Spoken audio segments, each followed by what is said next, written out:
এ বুড়া বাবা, ও যুবক ভাই, খবরদার খবরদার। হযরত ইসরাফিল আলাইহিস সালাম প্রথমবার সিংহায় ফুৎকার দেওয়ার পর এমন ভয়াবহ কম্পন হবে, দুগ্ধবর্তী মা বাচ্চাকে ছিটকায় ফালায় দিবে, বাচ্চার খবর নেবে না। গর্ভবতী মা গর্ভ খালাস হয়ে যাবে, গর্ভ খালাস করে দিবে। এরপরে মানুষগুলোর দেখলে মনে হবে এরা মাতাল হয়ে গেছে, এরা পাগল হয়ে গেছে। আল্লাহ পাক ডাক দিয়া কয়, মা হুম বিসুকারা, ওরা কিন্তু পাগল আর মাতাল না, ওয়ালাকিন্না আযাবাল্লাহি শাদীদ, কিন্তু আল্লাহর আযাব হবে ওই দিন বড় ভয়ঙ্কর, বড় ভয়াবহ। আল্লাহ তুমি ওই আযাব থেকে হেফাজত করো, জোরে কানা আমিন। এরপর আমার আল্লাহ ইসরাফিলের দ্বিতীয়বার বলবে, ইসরাফিল এবার দ্বিতীয় ফুৎকার দে। দ্বিতীয় ফুৎকারে সব ধ্বংস হয়ে যাবে। সব কি হয়ে যাবে? ধ্বংস হয়ে যাবে, সব মরে যাবে।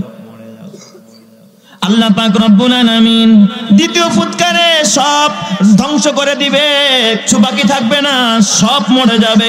মানুষ মরে যাবে, ফেরেশতা মরে যাবে, জিন মরে যাবে, আসমান ভেঙে পড়বে, তারকা খসে পড়বে, সব পানি হয়ে যাবে। এবার আমার আল্লাহ আজরাইলকে ডাক দেয়া বলবে, আজরাইল মাইয়াবকা ফিল আরদ, এই জমিন আর কে বাকি আছে? হযরত আজরাইল বলবে, আল্লাহ আমি আজরাইল আর জিবরাইল আর মিকাইল আর ইসরাফিল, চারজন ছাড়া আর কেউ বাকি নাই, সব মইরা শেষ। সব মইরা কি শেষ? ইসরাফিলের দ্বিতীয় ফুৎকারে সব মইরা শেষ। আল্লাহ পাক বলবে, যাও জিবরাইলের জান কবজ করো। হযরত আজরাইল আলাইহিস সালাম জিবরাইলের জান কবজ করবে। আল্লাহ বলবে, মিকাইলেরটা কবজ করো, ইসরাফিলেরটা কবজ করো, সব কবজ হয়ে যাবে। আল্লাহ বলবে, ওমাইয়াবকা ফিল আরদি, এবার কে বাকি আছে জমিনে? কয় আমি আজরাইল, আর তুমি আল্লাহ ছাড়া কেউ নাই। আল্লাহ পাক ডাক দিয়া বলবে, আজরাইল, এ আজরাইল, এবার তোর জানটা তুই কবজ কর। আজরাইল ডাক দিয়া বলবে, আল্লাহ ও মালিক, আমার জানো কি আমার কবজ করতে হবে নাকি? কয় হ্যাঁ। আল্লাহ গো, আমি যদি জানতাম আমার জান আমার কবজ করতে হবে, আমি তো সব মাখলুকের জান কবজ করেছি। মৃত্যুর যন্ত্রণা যে কত কঠিন রে আল্লাহ, এটা যদি আগে জানতাম তাহলে দায়িত্বটা আমি পাল্টায় নিতাম। আমার জান কবজের দায়িত্বটা আমি আরেক ফেরেশতারা দিয়ে আমি আরেকটা দায়িত্ব নিতাম। এত কঠিন দায়িত্ব আমি আজরাইল কোনোদিন নিতাম না। জোরে কোন সুবহানাল্লাহ। আল্লাহ ডাক দেয়া, কুল্লু নাফসিন যায়িকাতুল মাউত, এ আজরাইল সবার মরতে হবে। আজরাইল তুই মরে যা, মুত ইয়া মালাকাল মাউত। এই ধমক দেওয়ার সাথে সাথে আজরাইলের জান কবজ হয়ে যাবে। আজরাইলটা এত জোরে চিৎকার মারবে, এত জোরে চিৎকার মারবে, হাদিসের মধ্যে আসছে আল্লাহর নবী বলেন আজরাইলের চিৎকার এত বিকট হবে, কয় ইসরাফিলের সিংহার ফুৎকারে আর কতটুকু আওয়াজ হয়েছে তার থেকে কোটি গুণ বেশি আওয়াজ হবে এই হযরতে আজরাইলের চিৎকারে। জোরে কন্না আল্লাহু আকবার।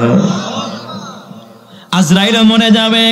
এবার আমার আল্লাহ ডাক দিয়া বলবে, লিমানিল মুলকুল ইয়াউম, এবার আর আসমান আর জমিনের ভিতর আর কেউ নাই, আছেন একজন, যিনি তিনি কে? আল্লাহ বলবে, লিমানিল মুলকুল ইয়াউম। আল্লাহ ডাক দিবে, এ দুনিয়া কোথায় তোর সে অত্যাচারী রাজা বাদশারা, কোথায় সে জালেমেরা, কোথায় বিনিয়ামিন নেতানিয়াহুর গোষ্ঠীরা, কোথায় সেই আমেরিকার প্রেসিডেন্টরা, কোথায় ভারতের দাদা বাবুরা? আয় আয় আয় আয়, আমার সামনে এসে দাঁড়া। কেউ কোনো কথা হবে না, পিনপতন স্তব্ধতা বিরাজ করবে। আল্লাহ পাক ডাক দিয়া বলবে, লিমানিল মুলকুল ইয়াউম, আজকের এই আধিপত্য, আজকের এই রাজত্ব কার? তখন আওয়াজ হবে, লিল্লাহিল ওয়াহিদিল কাহ্হার। ওই দিনের একক আধিপত্যের রাজত্ব হবে একজনের, তিনি কে? আরো জোরে বলেন না, তিনি কে? আল্লাহ। এরপর আমার আল্লাহ পাক ডাক দিবে, এই ইসরাফিল, ইসরাফিলের সিংহায় ফুঁকটা আরেকটা বাকি আছে, মাত্র দিছে কয়টা? দুইটা। একটাই কম্পন হয়েছে, আরেকটাই মারা গেছে, সব মরে গেছে। এবার ইসরাফিলরে আল্লাহ জিন্দা করবে, ইসরাফিল আল্লাহ জিন্দা করবে। ডাক দিয়া বলবে, ইসরাফিল তোর তো আরেকটা ডিউটি আছে। কি ডিউটি? কয় তোর তো একটা বাকি আছে, যেই ফুৎকারে মুর্দার গুলো কবর থেকে উঠা আরম্ভ করবে। সুবহানাল্লাহ। ইসরাফিল আলাইহিস সালাম এরপর তৃতীয় আরেকটা সিংহায় ফুৎকার দিবে, তখন সমস্ত মুর্দার কবর ফাইটা ফাইটা জমিন থেকে উঠা আরম্ভ করবে। সুবহানাল্লাহ। আল্লাহর নবী হাদিসে বলেন, আউয়ালু মান ইউনশাকু আনহুল কবরু ইয়াউমাল কিয়ামাহ। ইসরাফিলের তৃতীয় সিংহার ফুৎকারে সর্বপ্রথম আমি মুহাম্মদুর রাসূলুল্লাহ কবরটা সবার আগে ফেটে যাবে। আমি মুহাম্মদুর রাসূলুল্লাহ সবার আগে কবর থেকে উঠে দাঁড়াবো। আমার পিছনে পিছনে সমস্ত পয়গম্বররা উঠবে এবং সমস্ত নবীদের উম্মতেরাও উঠবে। জোরে কোন সুবহানাল্লাহ। উম্মতরা কবর থেকে উঠে দাঁড়াবে। সবাই যখন কবর থেকে উঠে দাঁড়াবে, এবার আমার আল্লাহ আবার ইসরাফিলরে মরণ দিয়া দিবে। ইসরাফিল মরে যাবে। মরে যাওয়ার পর আল্লাহর কোরআন বলে সূরা জিলজালের ভিতরে আল্লাহ পাক বলে, দেখেন, ইজাজুল জিলাতিল আরদু জিলজালাহা ওয়া আখরাজাতিল আরদু আসকালাহা। জমিন তার সকল বোঝাগুলো বের করবে। এখানে আসকাল সিকলুনের বহু বচন, বোঝা দ্বারা উদ্দেশ্য ভিতরের লাশ। জমিনের ভিতরে যত লাশ আছে এই বোঝাগুলো জমিন বের করে দিবে। তার মানে মরা মানুষগুলো জিন্দা হয়ে জমিন থেকে বের হয়ে যাবে। জোরে কোন সুবহানাল্লাহ। মিনহা খালাকনাকুম ওয়া ফিহা নুঈদুকুম ওয়া মিনহা নুখরিজুকুম তারাতান উখরা। এই মাটির থেকে আসছো, মাটিতেই যাইবা, আবার মাটির থেকেই উঠতে হবে। উঠাবেন যিনি তিনি কে? সব মুর্দাগুলো বের করে দিবে, জমিন ভিতরে কিচ্ছু রাখবে না। আনুল কারীমের 114টি সূরার মধ্যে 30 পারায় একটি সুপ্রসিদ্ধ সূরা আছে, 99তম সূরা, সূরায়ে জিলজাল থেকে তেলাওয়াত করেছি। সূরার নাম কি? সূরায়ে জিলজাল। এই সূরার মধ্যে 8খানা আয়াত। অত্যন্ত দামি একটি সূরা, গুরুত্বপূর্ণ একটি সূরা। এই সূরার 3টি নাম আছে। কয়টি নাম? 3টি নাম। আমরা সবাই সূরা জিলজাল নামেই চিনি, তাই না? যেটা সূরা জিলজাল, ইজা জুলজিলাতিল আরদু জিলজালাহা। এই জন্য এই সূরাকে সূরা জিলজাল বলা হয়। এই সূরার আরেকটা নাম আছে জালজালা, সূরাতুজ জালজালা। জালজালা বলা হয় কম্পন, ভূমিকম্পন, ভূমিকে কাঁপে না, এটাকে বলা হয় জালজালা। তাহলে এই সূরার নাম আরেকটা নাম হলো কি? সূরাতুজ জালজালা, ভূমিকম্পের সূরা। এই সূরার আরেকটা নাম আছে সূরাতু জামিউল কুরআন, সূরাতু জামিউল কুরআন, যে কোরআনকে জমাকারী। এই সূরার নাম জামিউল কুরআন কেন বলা হয়? হাদিস শরীফের মধ্যে আসছে, একবার এক গ্রাম্য মুসলিম সাধারণ মানুষ, বুড়া মানুষ, এই যে ইমাম সাহেবদের কাছে আপনারা অনেক কিছু জিজ্ঞাসা করতে যান না? এই যে ইমাম সাহেবরা, আলেম সাহেবরা যারা বসে আছে, যান না এদের কাছে? হুজুর আমার একটু পানি পড়া দেন, হুজুর আমার চোখটা কিনলে লাফ আইতেছে, একটু ফু দিয়া দেন, বলেন না? হুজুর মাথাটা একটু ব্যথা করে একটু ঝেড়ে দেন, হুজুর আজকে একটা দুঃস্বপ্ন দেখলাম, একটু ব্যাখ্যা করে দেন। আলেম ওলামাদের কাছে মানুষ বিভিন্ন বিষয় নিয়ে ইমামদের কাছে আপনারা যেয়ে থাকেন। তো নবীজির কাছে একজন গ্রাম্য মানুষ, একেবারে সাদা সিধা, অত লৌকিকতাও বোঝে না, তাকাল্লুফি বোঝে না, অত টিপটাপ ভালোভাবে কথা বলতে হয় কি এটাও বোঝে না। সাধারণ মানুষ, খেটে খাওয়া মানুষ, শ্রম দেওয়া মানুষ, বুড়া মানুষ, চুল দাড়ি সব পেকে গেছে, চাচা আর কি। এই চাচায় নবীজির কাছে আইসা কয়, ইয়া রাসূলুল্লাহ আল্লিমনি মিনাল কুরআন, আমার একটু কোরআন থেকে কিছু শিখায়া দেন। সুবহানাল্লাহ বলবেন না সবাই? ভালো কাজে গেছে না খারাপ কাজে? ভালো উদ্দেশ্যে না খারাপ উদ্দেশ্যে? হুজুর আমার একটু কোরআন শিখাইয়া দেন। সাদা সিধা মানুষ, আমার একটু কোরআন পড়ায়া দেন, আমার একটু কোরআন শিখাইয়া দেন। কোরআন শিখা, কোরআন পড়া, এর থেকে দামি কাজ আর পৃথিবীতে হতে আফজালুল ইবাদাতি তিলাওয়াতুল কুরআন।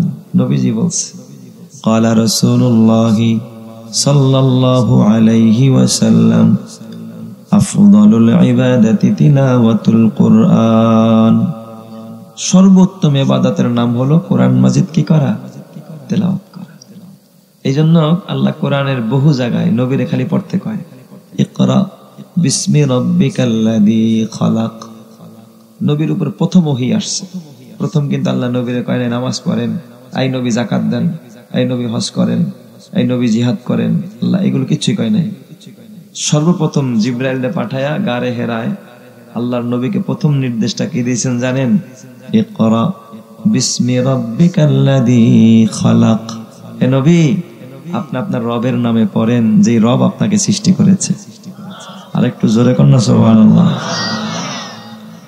তাহলে সর্বপ্রথম আল্লাহর পক্ষ থেকে নবীর প্রতি নির্দেশ নামাজের, কথা কয় না, রোজার, হজের, যাকাতের, কিসের?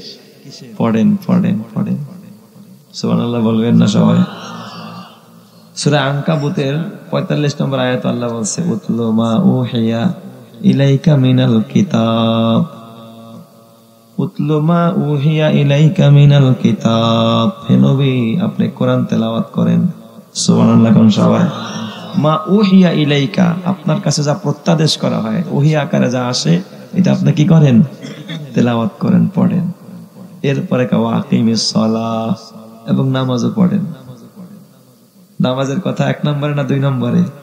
আগে কি পড়তে বলছে? কোরআন পড়তে বলছে। তো ওই গ্রাম্য চাচা, গ্রাম্য সাহাবী আয়েশা নবীজিরে কয়, নবীজি আমারে একটু কোরআন শিখায়া দেন, কোরআন শিখায়া দেন। নবীজি কয়, তুমি একটা কাজ করো, তুমি কোরআনের ভিতরে হামিম আলিফ লাম র, আলিফ লাম র বিশিষ্ট 3টি সূরা তুমি পড়ো। যেরকম সুবহানাল্লাহ।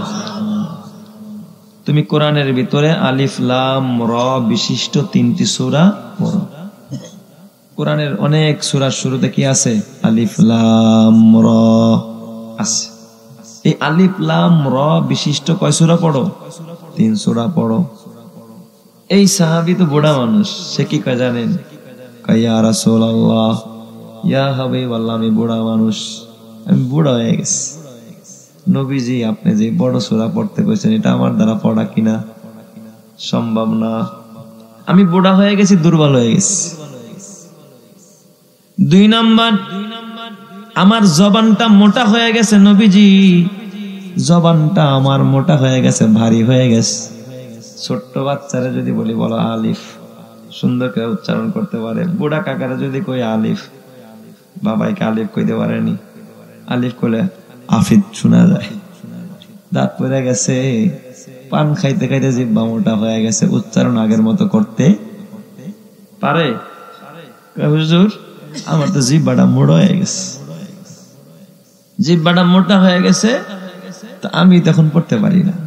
ওই দিন আমার এক মুসল্লি, গত রমজানে আর কি, একবার মস্কতে আমাদের মুয়াজ্জিন সাহেব মস্ক করাইতেছিল, তো সবাই ধরছে যে খতিব সাহেব হুজুর যদি একটু রাত্রেবেলা আমাকে অন্তত একটা লাইনও মস্ক করাইতো, তাও একটু ভালো হইতো আর কি।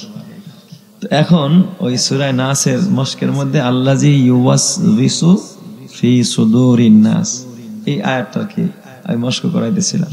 তো যতবার বলতেছি জিজ্ঞাসা করলাম এক কাকা, আল্লাযী ইউসু ফি সুদুরিন নাস, আল্লাযী ইউসু ফি সুদুরিন নাস। আমি কই না ইউসুফ ইসু না, ইউওয়াসবিসু ফি সুদুরিন নাস। যতবারই বললাম, কিন্তু সে ইউসুফ ইসু আর ছাড়তে পারে না। বুড়া হয়ে গেলে মানুষের জবান কি হয়ে যায়? মোটা হয়ে যায়। অনেক কিছুই ধরতে চাইলে ধরতে পারে না। কারণ নবীজি, আমি বুড়া হয়ে গেছি, দুর্বল, আবার জিহ্বা মোটা হয়ে গেছে, আমি পড়তেও পারি না, ভারী মনে হয় আমার কাছে। সহজ করে সহজ জিনিস দেন আমারে। আরেকটা কারণ, আমার কলবটাও বড় শক্ত হয়ে গেছে। আগে কিছু পড়লে মুখস্থ হইতো, এখন আর মুখস্থ ধরে রাখতে পারি না। বুড়া মানুষ সবকিছু মনে রাখতে পারে? একটু আগে জানি কি করে লুঙ্গি রাখছে গোসল কানায় নিয়ে, এখন খুঁজতে এই লুঙ্গি গেল, কেমন লুঙ্গি গেল, এটাও মনে নাই যে একটু আগে লুঙ্গি আইনা নিজেই রাখছে এখানে, এখন লুঙ্গি খুঁজছে, রাগারাগি লাগাইছে। ইয়া রাসূলুল্লাহ, নবীজি, এক তো আমি বুড়া হয়ে গেছি, আমি দুর্বল। 2 নম্বরে নবীজি, আমার জিহ্বা মোটা হয়ে গেছে, আমি পড়তে পারি না। 3 নম্বরে আমার কলবটা একবারে শক্ত হয়ে গেছে, কিছু দইরাও রাখতে পারি না, আশ্বস্ত করতে পারি না। নবীজি, আমার সহজ কিছু বলেন। যেরকম সুবহানাল্লাহ। তুমি যদি আলিফ লাম র বিশিষ্ট 3 সূরা না পারো, তাহলে আরেকটা কাজ করো, হামিম, হামিম বিশিষ্ট 3টি সূরা তুমি পাঠ করো। যেরকম সুবহানাল্লাহ। কি বিশিষ্ট? কোরআনের অনেক সূরার শুরুতে কি আছে? হামিম। আবার কোন সূরার শুরুতে আছে হামিম আইন সিন কফ। বলছে 3টি সূরা হামিম বিশিষ্ট পড়ো। একই জবাব দিল, হুজুর, আমি বুড়া হয়ে গেছি, আমার জিহ্বা মোটা হয়ে গেছে, আমার অন্তরটা একেবারে শক্ত হয়ে গেছে, এটা আমার দ্বারা কিনা সম্ভব না, আরো সহজ কিছু দেন। নবীজি ডাক দেয়া বলে, ও সাহাবী, যদি এটাও না পারো, অন্তত তুমি 3টি মুসাব্বিহাতের সূরা পড়ো। মুসাব্বিহাত সাব্বাহা লিল্লাহি মা ফিস সামাওয়াতি ওয়া মা ফিল আরদ ইউসাব্বিহু লিল্লাহি। এইভাবে করে কোরআনের বহু জায়গার মধ্যে শুরুতে আছে সাব্বাহা ইউসাব্বিহু সাব্বিহ ইসমা রাব্বিকাল আ'লা। এই মুসাব্বিহাতের 3টা সূরা তুমি পড়ো। মানে একটু ছোট ছোট বলছে। সাহাবী একই উত্তর দেয়, হুজুর আমি বুড়া হয়ে গেছি, আমি বুড়া হয়ে গেছি নবীজি। ইয়া রাসূলুল্লাহ আমার জিহ্বা মোটা হয়ে গেছে, আমার কলব একবারে শক্ত হয়ে গেছে, আমার দ্বারা সম্ভব না, আর একটু সহজ করে কোন। তখন নবীজি আমার বললেন তাহলে তুমি একটা কাজ করো। ওই সাহাবী নবীরে ডাক দেখো, ইয়া রাসূলুল্লাহ আপনি আমারে জামিউল কোরআন শিখায়া দেন। সুবহানাল্লাহ। বুড়া মানুষ পুরা কোরআন পড়ার আমার কি নাই, সময় নাই, সেই শক্তি আর সামর্থ্য নাই। আপনি আমার জামিউল কোরআন শিখায়া দেন, মানে এমন কিছু শিখান যেটা পড়লে আমি পুরা কোরআন পড়া সক্ষম। আর একটু জোরে কোন সুবহানাল্লাহ। নবীজি বললেন তাহলে তুমি পড়ো ইকরা ইজা জুলজিলাতিল আরদু জিলজালাহা ওয়া আখরাজাতিল আরদু আসকালাহা ওয়া ক্বালাল ইনসানু মা লাহা ইয়াউমাইদিন তুহাদ্দিসু আখবারাহা বিআন্না রাব্বাকা আওহা লাহা। এই সূরাটা নবীজি পড়তে বলেন। নবীজি বলেন এটা জামিউল কোরআন। কেমনে জামিউল কোরআন? এর ভিতরে সব বিধান আছে। কেমনে? ওই যে শেষে একটা আয়াত আছে, ফামাইয়ামাল মিসকালা দাররাতিন খায়রান ইয়ারা ওয়া মাইয়ামাল মিসকালা দাররাতিন শাররান ইয়ারা। এই দুনিয়াতে যে ছোট থেকে ছোট্ট একটা নেকের কাজ করলো, ছোট থেকে ছোট একটা নেকের কাজ, এটাও যে করলো, এই নেকের কাজটাও পরকালে গিয়া সে দেখতে পাবে নিজের চোখে। সুবহানাল্লাহ। তাহলে এখানে নেকের কাজের দুনিয়ার কথাও আছে, আখিরাতের কথাও আছে না নাই? দুনিয়াতে নেকের কাজ ছোট্ট একটা করছে, একটা সামান্য একটা ছোট কাজ। রাস্তা দিয়ে হাঁটতেছে, দেখে একটা মাটির চাকা, চিন্তা করলো না জানি কেউ পায়ে লাগা পড়ে যায় কিনা, চাকাটা ধরে রাস্তার পাশে রাইখা দিচ্ছে। সওয়াবের কাজ না গুনার কাজ? ছোট একটা সওয়াবের কাজ। কিন্তু এই যে ছোট থেকে ছোট একটা সওয়াবের কাজ করলো, একটা নেকের কাজ করলো, এই নেকের কাজটাও আখিরাতে আল্লাহ পাক তার সচক্ষে আল্লাহ পাক তারে দেখায়া দিবে। সুবহানাল্লাহ। ওয়া মান ইয়ামাল মিসকালা দাররাতিন শাররান ইয়ারাহ। আল্লাহ নবী কয় এই দুনিয়ার ভিতরে যদি কেউ ছোট্ট থেকে ছোট্ট একটা গুনার কাজ করে, গুনার কাজ, ছোট্ট থেকে ছোট্ট একটা গুনার কাজ, এটাও যদি কেউ করে, তাহলে কিয়ামতের ময়দানে, হাসরের ময়দানে, প্রতিদান দিবসে আল্লাহ তাআলা, আল্লাহ রাব্বুল আলামিন ওই ছোট্ট আমলটাও, ছোট্ট গুনাহটাও আল্লাহ তার নিজের চোখে দেখায়া দিবে। জোরে কোন সুবহানাল্লাহ। আল্লাহ সব দেখায়া দিবে। তার মানে এখানে দুনিয়ার কর্মফল, দুনিয়ার কাজ আর আখিরাতের ওই কাজটা দেখায় আল্লাহ কর্মফলের কথা বলছে। তার মানে আমাদের তো দুনিয়া আখিরাতের বাহিরে আর কিচ্ছুই নাই। তার মানে সব এই সূরার মধ্যে আল্লাহ ঢুকায় দিয়েছে এক আয়াতের মধ্যে। জোরে কোন সুবহানাল্লাহ। এই জন্য এই সূরাটাকে জামিউল কোরআন বলা হয়। সূরা জিলজালকে কি বলা হয়? জামিউল কোরআন। 1 নম্বরে জিলজাল, 2 নম্বরে জালজালা, 3 নম্বরে কি? জামিউল কোরআন। এই সূরাটা আল্লাহ কেন নাজিল করছে? শানে নজুল কি? এই সূরাটার নাজিলের কারণটা কি, প্রেক্ষাপট কি? প্রত্যেকটা সূরা যেই কারণে বা যেই উদ্দেশ্যে নাজিল হয় ওটাকে বলা হয় প্রেক্ষাপট বা শানে নজুল, অথবা কারণ, নাজিল হওয়ার কি কারণ। এই সূরাটা কেন নাজিল হইল? নাজিল হওয়ার কারণ হলো নবী আলাইহিস সালাম যখনই সাহাবায়ে কেরামকে নসিহত করতেন, কোনো কথা বলতেন, তখনই তাদেরকে কিয়ামতের ভয় দেখাতেন। কিসের ভয়? কিয়ামতের কথা বলতেন যে কিয়ামত হবে। একদিন নবীজি ডাক দিয়ে বলেন, ও সাহাবীরা, আনা ওয়াসসাআতু কাহাতাইন, আমি মুহাম্মদ আর কিয়ামত এই 2 আঙ্গুলের মতো। সুবহানাল্লাহ বলবেন না সবাই? তার মানে 2 আঙ্গুল যেমন পাশাপাশি, আমি মুহাম্মদের সাথে কিয়ামত এমন পাশাপাশি। তার মানে কিয়ামত আর বেশি দূরে নাই, একবারে কাছে চলে আসছে।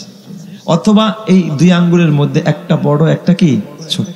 এই বড় ছোটটা কি অনেক বেশি ব্যবধান না? 19 আর 20, তাই না? এই কিয়ামত আর আমার মাঝে এই 19 আর 20 এতটুকু পার্থক্য আছে। সুবহানাল্লাহ। তো তখন কাফেরেরা জিজ্ঞাসা করলো, মুহাম্মদ যদি কিয়ামত সত্যি হয়, তুমি বলছো কিয়ামত হবে, তাহলে হয় না কেন? কই তুমি না বলতেছো কিয়ামত হবে, কিয়ামত হবে? তো কিয়ামত তো হচ্ছে না, আমরা তো দেখতেছি না। কিয়ামত কবে হবে?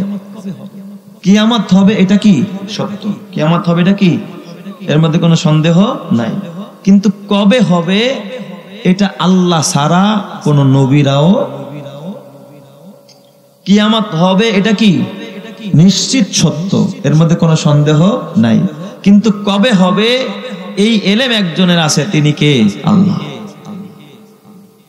নবীজি এক হাদিসে বলেন, খামসুন লা ইয়ালামুহুন্না ইল্লাল্লাহ, 5 জিনিসের ইলম আল্লাহ ছাড়া কারো নাই।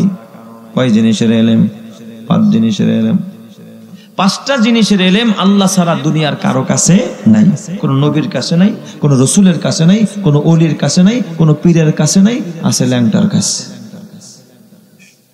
ল্যাংটার কাছে আছে?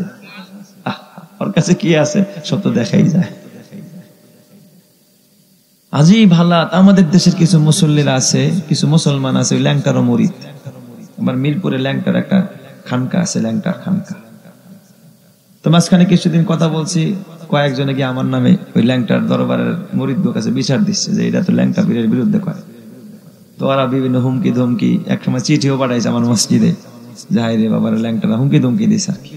হঠাৎ একদিন এক ল্যাংটার মুরিদের লাগে আমার লাগে রাস্তায় দেখা, আমার একজন খোঁচা দিয়া কয়, হুজুর এইটা ল্যাংটার দলের। পরে আমি যা কাছে গেছি, ইচ্ছা করে গলাটা ধরছি, দোস্ত কেমন আছেন? ভালো আছেন? পিসা হুজুর কেমন আছে? খুব ভদ্র ভাষা। কেন আমাদের পিসাব খুব ভালো আছে, মাশাআল্লাহ। পিসাবের অনুসরণ করেন তো ঠিক মতো? করি মানে হুজুর 100%।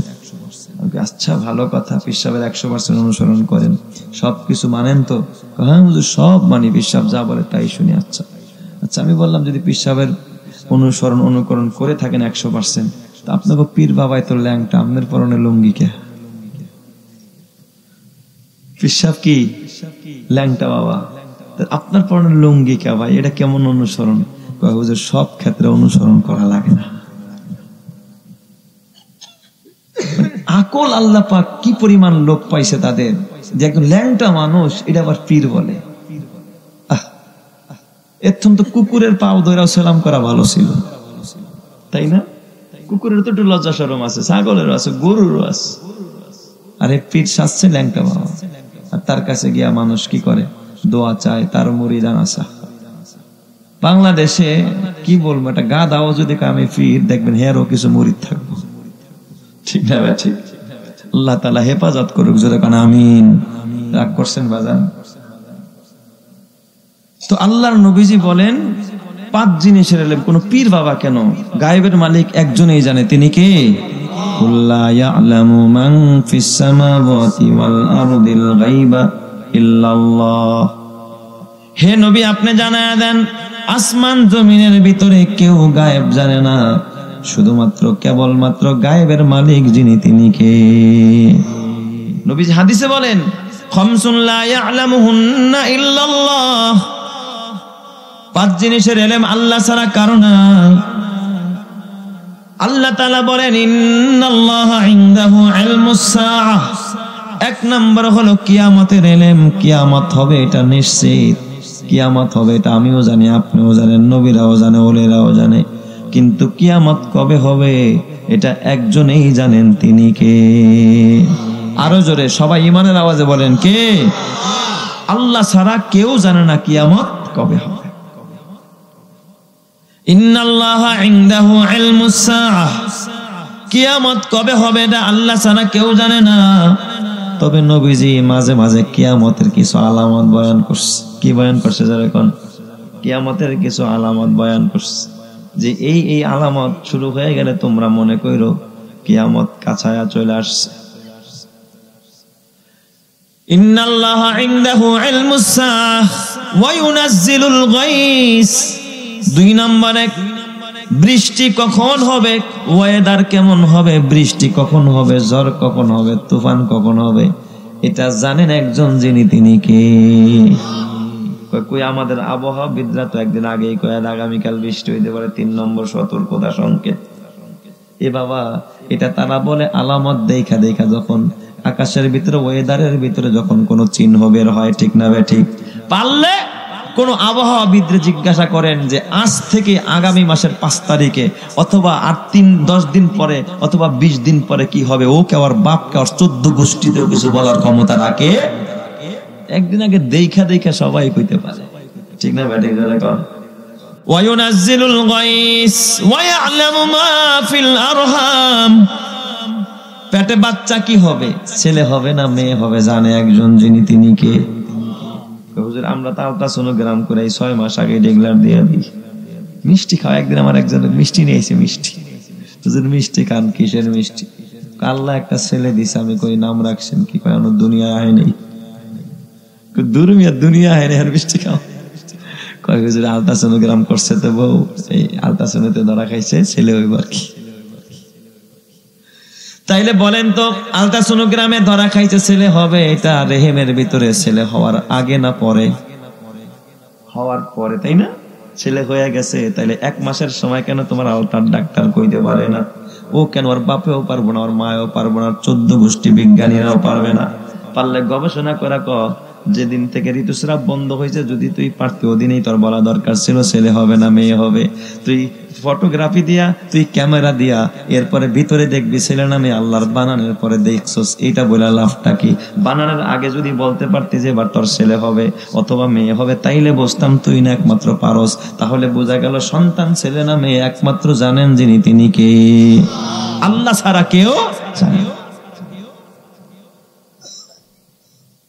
وَيَعْلَمُ مَا فِي الْأَرْحَامِ وَمَا تَدْرِي نَفْسٌ مَاذَا تَكْسِبُ غَدًا। আগামীকাল তুমি কি কামাই করবা, কি খাইবা, তোমার রিজিকে কি আছে, এটা একমাত্র জানেন যিনি তিনি কে? হুজুর আজকে আমি বোয়াল মাছ কিনছি, আমি তো জানি কালকে বোয়াল মাছ খাবো। আল্লাহ কয় না, তুই বোয়াল মাছ কিনছস, আমি যদি রিজিকে না রাখি জীবনও খাইতে পারবি না। ভাজা মাছ সামনে নিছে, প্লেটে উঠাইছে, এমন আমি দেখছি। হঠাৎ করে ফোন ক্রিং ক্রিং বাইজা উঠছে, ফোনটা ধরে ভাতের প্লেটটা ঠেলা দিয়া কয় আমার এখনই বাইরে যাইতে হইব। তার মানে এই খাবার আল্লাহ তার রিজিকে রাখে নাই। যুবক ভাই, খবরদার খবরদার, রিজিকের জন্য এত পেরেশান হওয়ার দরকার নাই। তুমি রিজিকরে কতটুকু তালাশ করো, এর থেকে বেশি রিজিক তোমারে তালাশ করে। জোরে কান্না আল্লাহু আকবার। রিজিকের মালিক কে? তোমার আমার সৃষ্টির 50,000 বছর আগে আল্লাহ পাক লেখা রাখছে তুমি কোন বেলায় কি দিয়া খানা খাইবা, কখন তুমি কি দিয়া খাইবা, তোমার ঘরে কি পরিমাণ সম্পদ হবে, তুমি কয় বিঘা জমির মালিক হইবা, তোমার সৃষ্টির 50,000 বছর আগে লেখা রাখছেন কে? দুচি জাদে মীরা কাশাদে জোরে জোর, দুচি জাদে মীরা কাশাদে জোরে জোর, একে আবদানা দেগার খাকে গোর। তোমার রিজিক কোথায়, তোমার গোর কোথায়, তোমার মরণ কোথায়, এটা জানেন একজন যিনি তিনি কে? আল্লাহ ছাড়া পৃথিবীর কেউ জানে না। তাহলে নবীজি যখন এরকম কিয়ামতের কথা বলতো, তখন ওনারা কয় এই কিয়ামত কবে হবে, কিয়ামত কবে হবে? মোহাম্মদ হয় না রে, তুমি কও, যদি তোমার কথা সত্যি হইতো হয় না তো। তখন আল্লাহ পাক জিবরাইলের মাধ্যমে এই আয়াত নাজিল করে দিলেন, ইজা জিলাতিল আরদু জিলজালাহা। এই সূরার ফজিলত সম্পর্কে একটু যাই না, তারপরে কিছু তাফসীর করব ইনশাআল্লাহ। ফজিলত কি সূরার? আল্লাহর নবী, দুজাহানের নবী, তার একজন সাহাবী একদিন আল্লাহর নবীর কাছে আসলেন। নবীজি জিজ্ঞাসা করলেন, সাহাবী বিয়ে করছেন? বিয়ে করছেন? সাহাবী কয়, হুজুর না, আমি বিয়ে করি নাই, বিয়ে করার সামর্থ্য আমার নাই। উত্তর দিছে কয়টা? 2টা। নবীজি গাইছে একটা, বিয়া করছেন?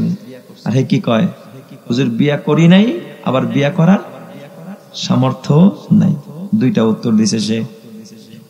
নবীজি ডাক দিয়া বললেন, সাহাবী, এ সাহাবী, তোমার কাছে কি সূরা ইখলাস নাই? তুমি কি সূরা ইখলাস পড়ো না? হ্যাঁ হুজুর, আমি সূরা ইখলাস পড়ি। নবীজি বললেন, হুয়া সুলুসুল কোরআন। কেউ যদি সূরা ইখলাস একবার পাঠ করে, পুরা 30 পারা কোরআন 3 ভাগের 1 ভাগ পড়া, তারা 10 পারা কোরআন পড়ার সওয়াব আল্লাহ তাআলা আমলনামায় দিবে। সুবহানাল্লাহ। তাহলে তো তোমার সামর্থ্য আছে না নাই? তুমি তো সামর্থ্যবান, কোরআন পড়ো। নবীজি আমার ডাক দেয়া কয়, সাহাবী, তুমি কি সূরা কাফিরুন পারো না? কুল ইয়া আইয়ুহাল কাফিরুন, এই সূরাটা কি তুমি পারো না? ওই সাহাবী ডাক দেখা, ইয়া রাসূলুল্লাহ বালা আমি পারি, সূরা কাফিরুনটাও পারি। এই সূরার আরেকটা নাম হলো সূরাতুত তাওহীদ। হুয়া রুবুল কোরআন, সূরা কাফিরুনটা হলো কোরআনের 4 ভাগের 1 ভাগ। তার মানে কেউ যদি সূরা কাফিরুনটা একবার পড়ে 7.5 পারা কোরআন শরীফ পড়ার সওয়াব আল্লাহ তার আমলনামায় দিয়ে দিবে। সুবহানাল্লাহ। নবীজি ডাক দিয়া কয়, সাহাবী তুমি কি সূরা জিলজাল পারো না? সাহাবী রে তুমি কি জাজুল জিলাতিল আরদু জিলজালাহা পারো না? সাহাবী ডাক দিয়া কয়, ইয়া রাসূলুল্লাহ নাম হুজুর আমি পারি। নবীজি ডাক দিয়া বললেন, হুয়া রুবুল কোরআন, কেউ যদি একবার সূরা জিলজাল পাঠ করে আল্লাহ তার আমলনামায় কোরআন শরীফের 4 ভাগের 1 ভাগ তথা 7.5 পারা কোরআন পড়ার সওয়াব আল্লাহ পাক তার আমলনামায় দিয়ে দিবে। সুবহানাল্লাহ।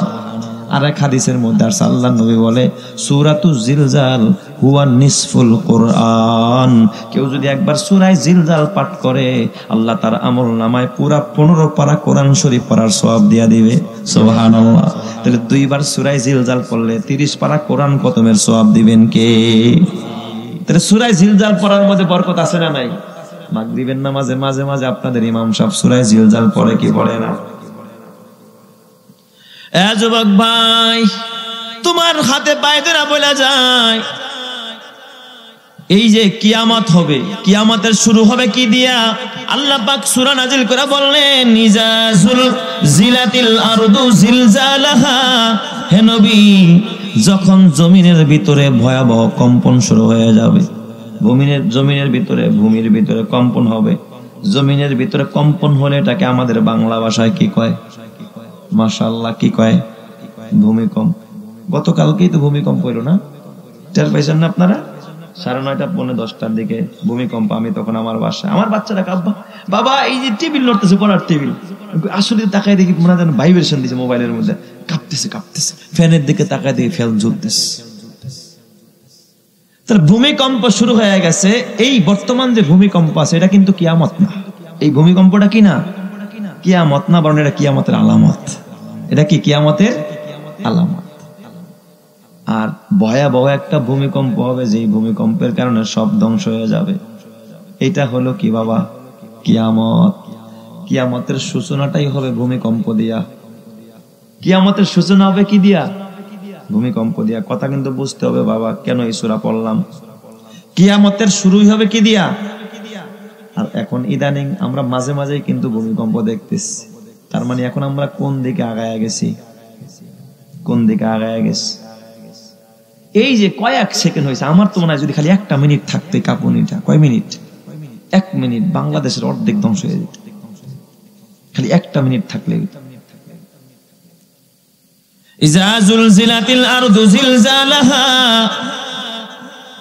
যখন জমিনের ভিতরে প্রকম্পিত হবে, জমিন প্রকম্পিত হবে, জমিনের মধ্যে যখন জালজালা কায়েম হয়ে যাবে, ভূমিকম্প হবে। কখন হবে এটা? আমার বাবা কিয়ামতের পূর্বে হযরতে ইসরাফিল আলাইহিস সালাতু ওয়াস সালাম একজন ফেরেশতা আছে না নাই? এর আল্লাহ শুধুমাত্র স্পেশাল একটা দায়িত্ব দিয়া দিছে। ইসরাফিল আলাইহিস সালামকে সৃষ্টির পর থেকে নিয়ে এই পর্যন্ত অন্য কোনো দায়িত্বে ইসরাফিলকে আল্লাহ লাগায় নাই।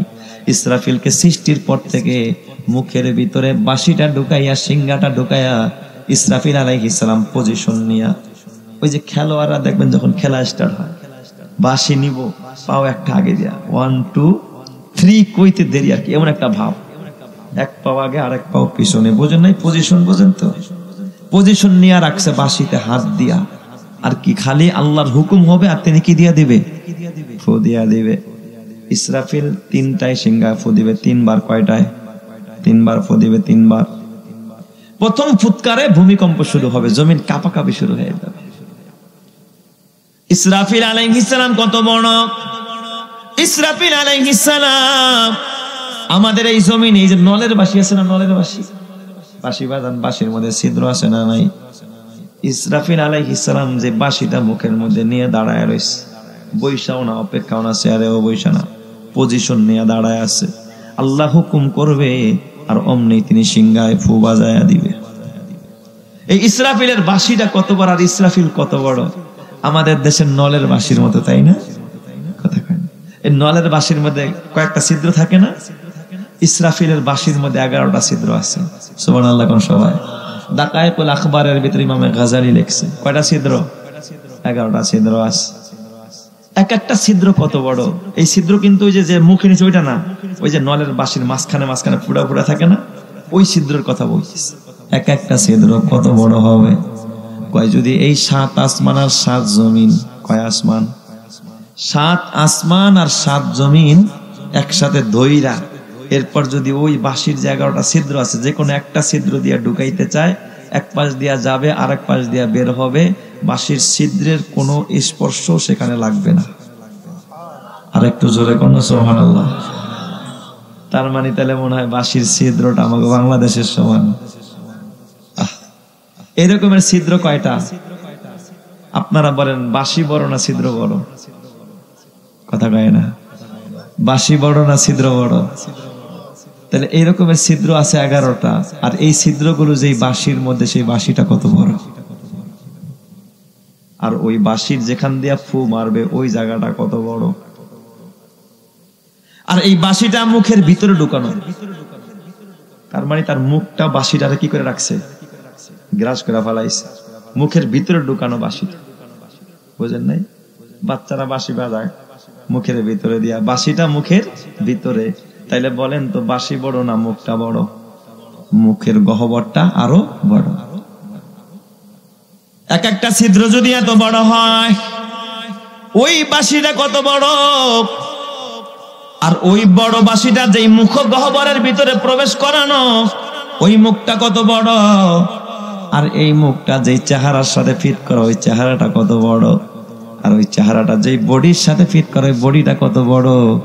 আর এত বড় বডি বলা ইসরাফিলে যে আল্লাহ বানাইছে, আমার আল্লাহ কত বড়! জোরে কন্না আল্লাহু আকবার। আর জোরে কন্না আল্লাহু আকবার। ওই ইসরাফিল যখন বাঁশির মধ্যে ফু দিবে, জমিনের ভিতরে ভয়াবহ ভূমিকম্প আরম্ভ হয়ে যাবে। কেমন ভূমিকম্প আরম্ভ হবে? আল্লাহর কোরআন বলে, ইয়া আইয়ুহাল্লাযীনা আমানুত্তাকুল্লাহ ইয়া আইয়ুহান নাসুত্তাকুল্লাহ ইন্না জালজালাতা।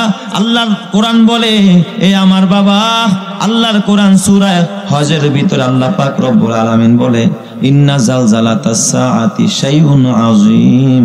নিশ্চয় কিয়ামতের ভূমিকম্প, কিয়ামতের এই কম্পনটা হবে একটা সুবিশাল, একটা বড়। জোরে কন্না আল্লাহু আকবার।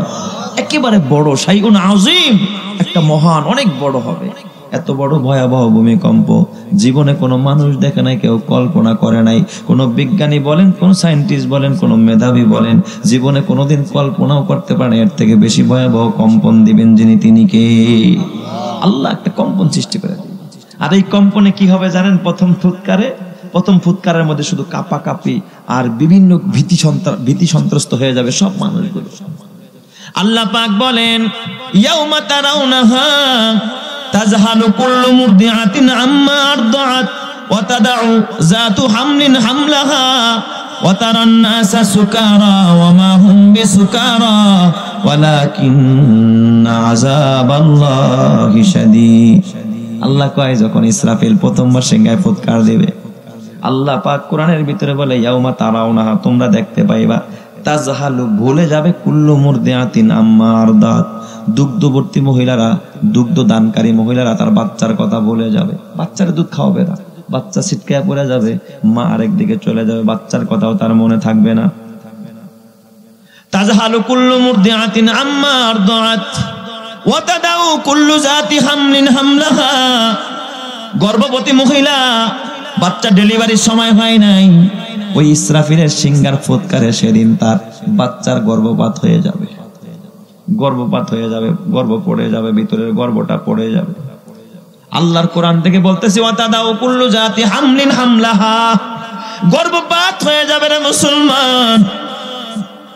ওয়া তারান নাসা সুকারা, আল্লাহ বলে, নবী আপনি দেখবেন মানুষগুলো মাতাল হয়ে গেছে, মাতাল, মনে হয় যেন মাতাল হয়ে গেছে। ওয়া তারান নাসা সুকারা, সুকারা বলা হয় যে মাতাল হয়ে যাও, মদ খাইলে যেমন মাতাল হয়, নেশাগ্রস্ত হয়, পাগল হয়ে গেলে ওয়া তারান নাসা সুকারা, প্রথম ফুৎকারে দেখবেন মানুষগুলো পাগল হয়ে দিক বিদিক হয়ে ছোটাছুটি করা আরম্ভ করছে।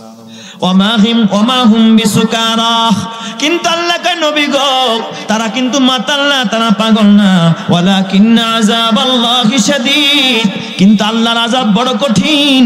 এই ফুৎকারের ভয়ে এমন কম্পন সৃষ্টি হবে, এমন কম্পন জমিনের মধ্যে সৃষ্টি হবে, মানুষগুলো সেদিন পাগলের মতো ছোটাছুটি করা আরম্ভ করবে। আল্লাহ তুমি হেফাজত করো, জোরে কান আমিন। এই যে গতকালকের ভূমিকম্পেও শুনছি বাবা, কয়েক জায়গায় গার্মেন্টস কর্মীরা নামতে গিয়ে আহত হয়েছে কি হয় নাই, বহু জায়গা আহত হয়ে গেছে, হুড়াহুড়ি করছে। এই কম্পন কি আর সেই কম্পন কি এক নাকি?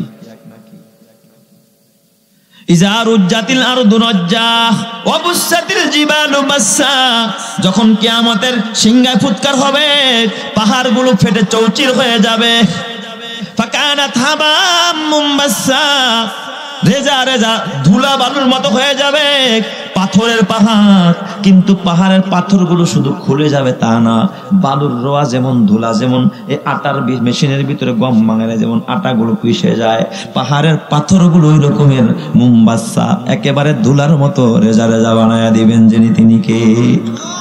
কত বড় ভয়াবহ হবে সেই বিস্ফোরণ, সেই ভূমিকম্প।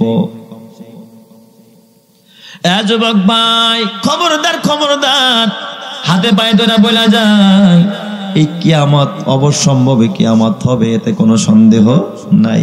আল্লাহর কোরআন বলে ইজা ওয়াকাতিল ওয়াকিয়া লাইসা লিওয়াকাতিহা কাযিবা, কিয়ামত যে হবে অবশ্যই হবে, এটার মধ্যে কোনো সন্দেহ নাই, কেউ মিথ্যা প্রতিপন্ন করার মতো নাই, কিয়ামত হবেই হবে।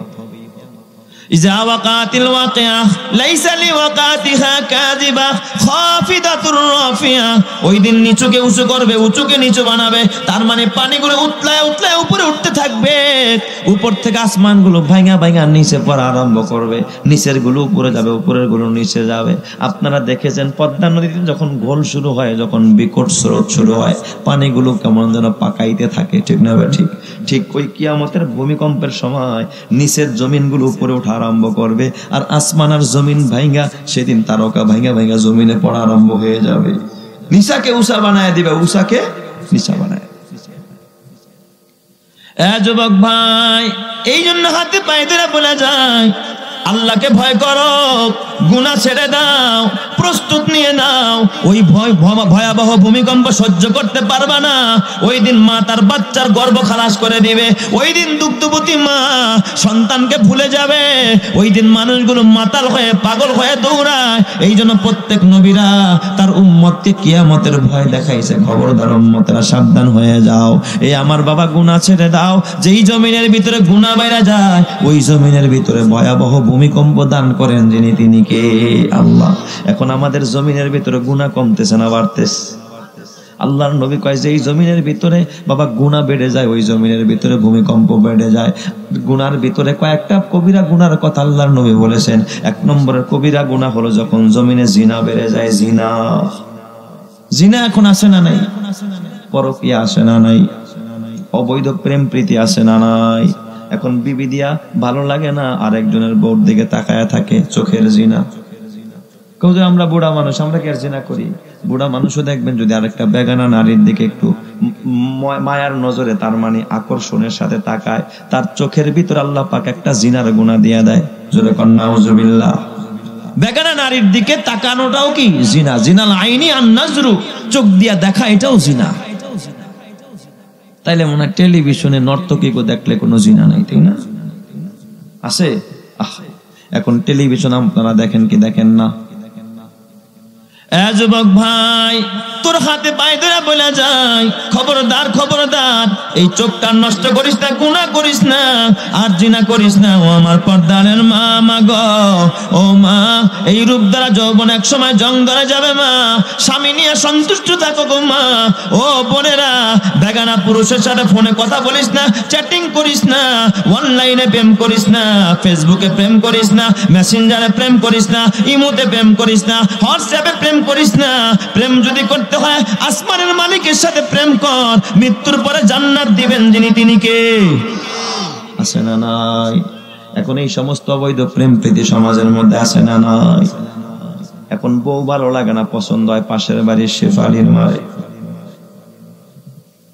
পরকীয়ায় ভরে গেছে পুরা দেশটা, পরকীয়ায় ভরে গেছে।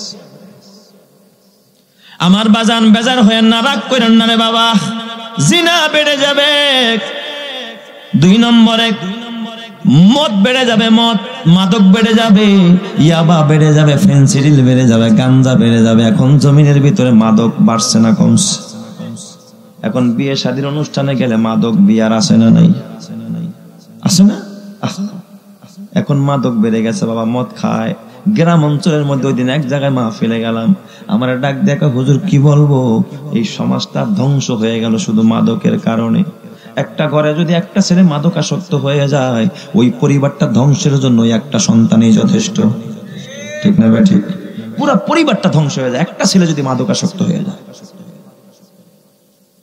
বুড়া বাবা, এই জন্য তোমাদেরও কিন্তু করণীয়। বাবা একটা হুজুর কি করলাম আমরা? অনেক বাপরা আছে, পোলারে দোকানে পাঠায়, যা দিয়ে একটা আকিস বিড়ি নিয়ে আয়। পোলারে পাঠাইছে আকিস বিড়ি আনতে, তুমি পোলারে দিয়ে আকিস বিড়ি কিনাও। অনেক সময় কাজা বাবা চুলাথন বিড়িটা আঙ্গায় পোলাই গেছে বিড়ি আঙ্গাইতে, ফাঁকে একটা টান মেরা লাইছে। তুমি তো তোমার ছেলের ট্রেনিং দিছো বিড়ি খাওয়ার, দোকান থেকে বিড়ি কিনাইছো, সিগারেট কিনাইছো, তুমি তো ট্রেনিং দিয়া দিস। তাহলে খবরদার বিড়ি না কিনাইয়া মাঝে মাঝে 10টা টাকা দিয়া বলবে যা ইমাম সাহেবরে দিয়ে। এই যে মেসওয়াকটা দিলাম, যা ইমাম সাহেবরে দিয়ে হাদিয়া। ছেলের সামনে ভালো কাজ করবা, ছেলের সামনে দান করবা, ছেলেদের শিখাইবা, আলেমরে মহব্বত করবা। তোমার ছেলেও মৃত্যুর পরে তোমার নামে দান করবে আর দোয়া করবে, কথা ঠিক কিনা? আর বিড়ি কিনাইবা, জীবন ধ্বংস করে দিবে। যুবক ভাই, 3 নম্বরের গুনাহ সেটা হলো ওয়াজহারাতিল কায়নাত। এই জমিনের ভিতরে নায়ক আর গায়কের সংখ্যা বাড়বে। এখন বাড়ছে না কমছে? নায়কের সংখ্যা বেড়ে গেছে, গায়কের সংখ্যা বাড়ছে। খালি সংখ্যা বাড়ে নাই, তাদের মর্যাদাও বাড়ায় দিচ্ছেন আপনারা। এখন তো নায়ক আর গায়ক আর খেলোয়াড়রা সামনে আইন পাস করবার, আপনারা এই আইন অনুযায়ী চলবেন। এখন নায়ক আর গায়ক যারা সারা জীবন জিনায় মত্ত, অবৈধ প্রেম প্রীতিতে মত্ত, খেলা নিয়ে ব্যস্ত, এরা আপনাকে আইন করে দেবে, এরা আইন করবে আপনাকে। সিরিয়াল ধরছে নায়ক আর গায়করা। এখন পার্লামেন্টের সংসদ সদস্য এখন অধিকাংশই সামনে নায়ক আর গায়করা ঢুকতেছে। খেলোয়াড়রা এখন পার্লামেন্টের সদস্য হবে, নায়ক নায়িকারা গায়িকারা যারা সারা জীবন জিনায় লিপ্ত, মাদকে লিপ্ত, অবৈধ প্রেম প্রীতি লিপ্ত, তারা আজকে তোমাদের দেশের নীতি নির্ধারক। মুসলমানের থেকে মইরা যাওয়া ভালো। যুবক ভাই, বেজার হও না, রাগ করো না। অবৈধভাবে যারা চলে তারা যদি দেশের নীতি নির্ধারক হয়, ওই জমিনে শান্তির আশা করা যায় না। ঠিক না ঠিক জোরে কোন? এর থেকে মরে যাওয়া অনেক ভালো রে বাবা, বেঁচে থাকার দরকার নাই।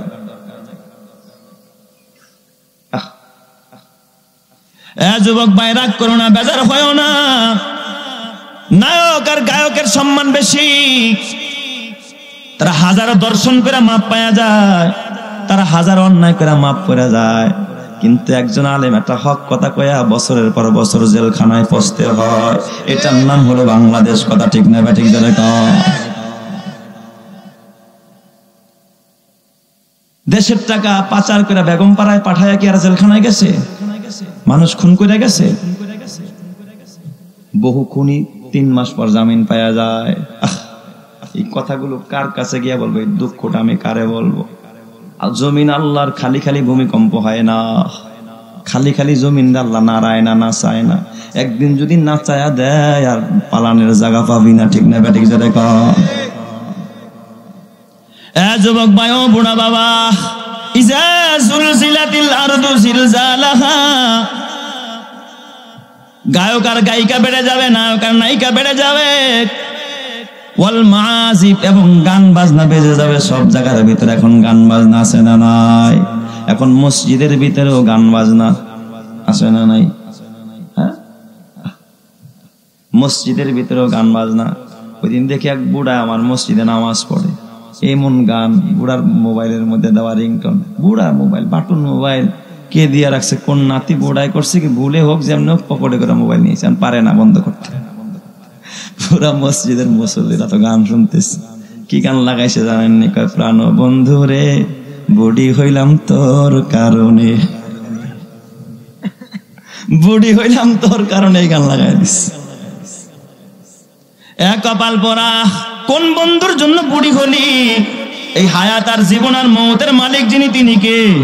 কুল ইন্না সালাতি ওয়া নুসুকি ওয়া মাহইয়ায়া ওয়া মামাতি লিল্লাহি রাব্বিল আলামিন। আমার নামাজ, আমার কুরবানি, আমার জীবন, আমার মরণ একজনকে সঁপে দিলাম, যিনি তিনি কে? আর ও কয় বুড়ি হইলাম তোর কারণে। কোন দিকে যাচ্ছে আজ সমাজ? এই গান বাজনায় সমাজটাকে একবার কি করে দিল? শেষ করে দিল। তাহলে ভূমিকম্প এখানে হবে না, হবে কোথায়? এগুলো হলো কিয়ামতের আলামত। এ যুবক ভাই, পিতামাতার অবাধ্য হবে সন্তান, এটা কিয়ামতের আলামত। কিসের আলামত?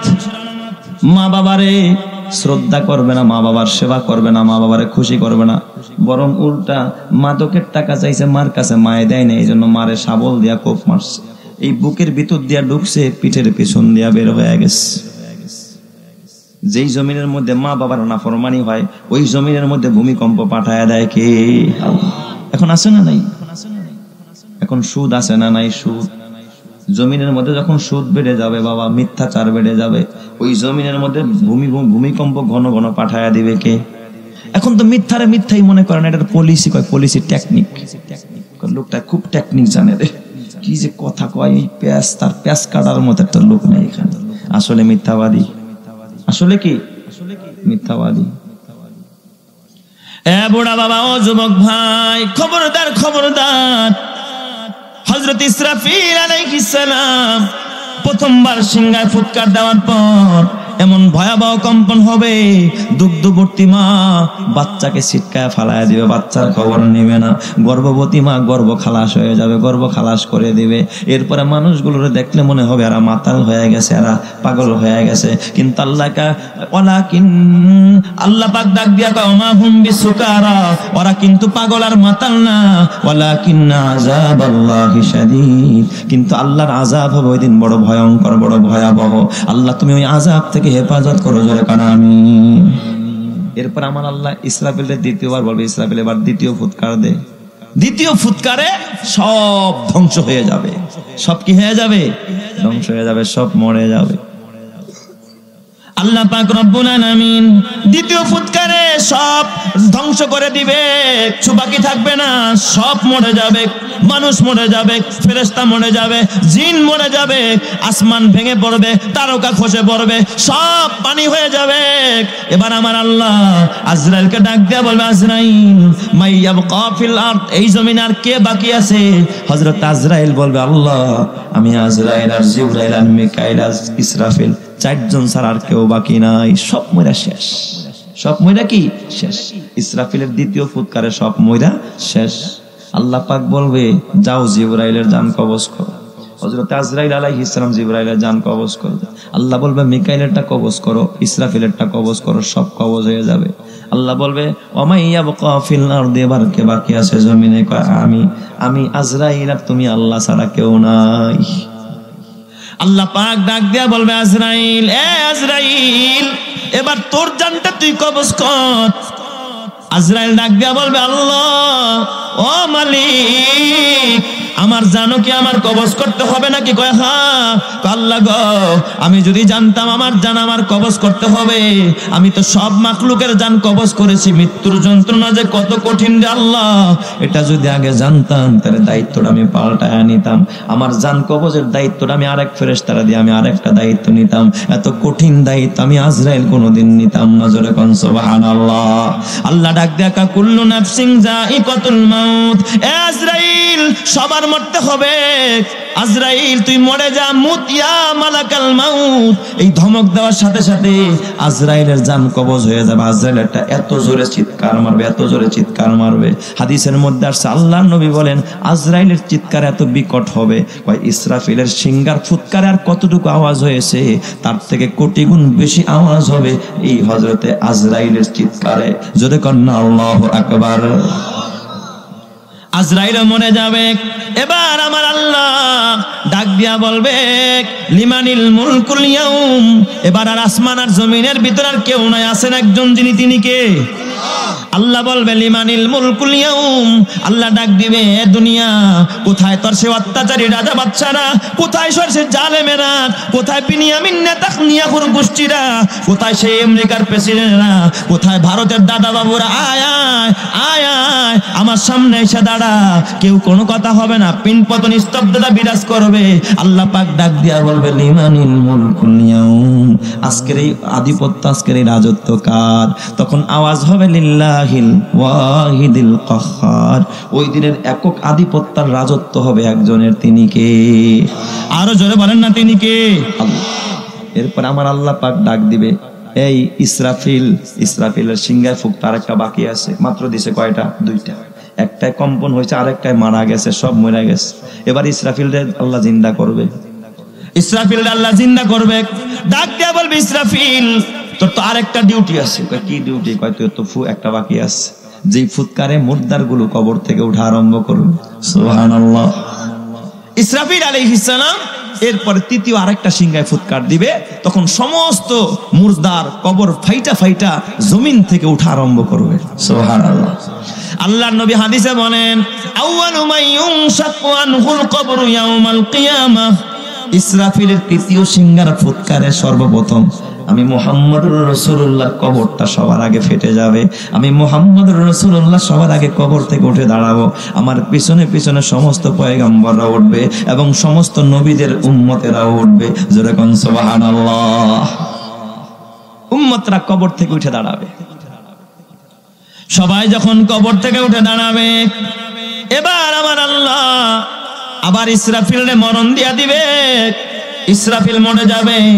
মরে যাওয়ার পর আল্লাহর কোরআন বলে সূরা জিলজালের ভিতরে আল্লাহ পাক বলে দেখেন ইজাজুল জিলাতিল আরদু জিলজালাহা ওয়া আখরাজাতিল আরদু আসকালাহা, জমিন তার সকল বোঝাগুলো বের করবে। এখানে আসকাল সিকলুনের বহু বচন, বোঝা দ্বারা উদ্দেশ্য ভিতরের লাশ।